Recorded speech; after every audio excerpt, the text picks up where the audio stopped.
Now, while the debate over whether Big Ben bongs for Brexit continues, more than £100,000 has been raised so far to help meet the cost, because the tower, which houses the famous bell, is still undergoing restoration work. However, today, the Prime Minister's office suggests there could be potential difficulties using money raised from public donations. Let's get more from James Waterhouse. He's in Parliament Square for us this evening. James. Riz, you'll have to bear with this. Big Ben is currently being a little bit shy. It's just over my shoulder, being silhouetted by the London night lights. It's wrapped in scaffolding and staying silent as normal. But the 31st of January, for many, will be an Independence Day, a chance to don a union flag and proudly declare our exit from the European Union after 47 years. For many others, including the majority of London voters, it's more likely to be a chance to stay in, maybe order a takeaway and possibly watch a bit of TV. Well, today we have the latest Brexit sticking point all over an expensive bong. To bong or not to bong? That is the £500,000 question. We're working up a plan so that people can bung a bob for a Big Ben bong. London's famous bell has been a little quiet during its long-term facelift. It was wheeled out for New Year's Eve. And now there's some serious fundraising going on for it to do the same on the day we leave the European Union. James. Duncan. How much are your bongs?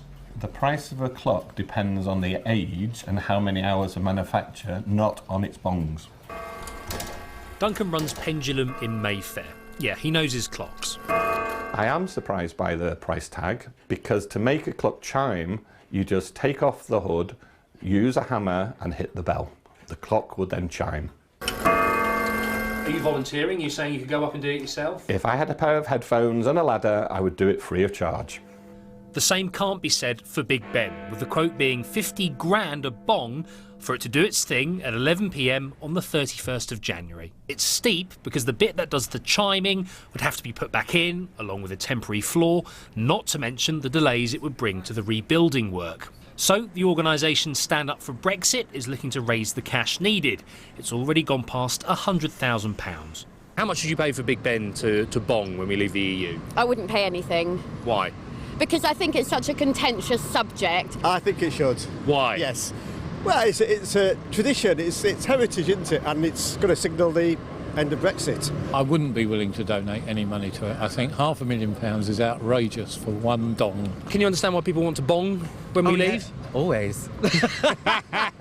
Westminster officials claim it isn't value for money. So fundraisers say if it can't happen, they'll give the cash to charity and just play the bongs on speakers.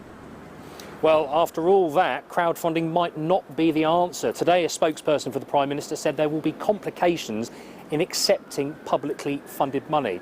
But look, bong or no bong, we know there will be celebrations on Parliament Square on the 31st of January between 9 and 11:15, organised by the group Leave Means Leave. It's after the Mayor of London's office gave permission. So that's going on, and it doesn't matter what side of the fence you're on, a milestone is approaching at the end of the month and it will be marked.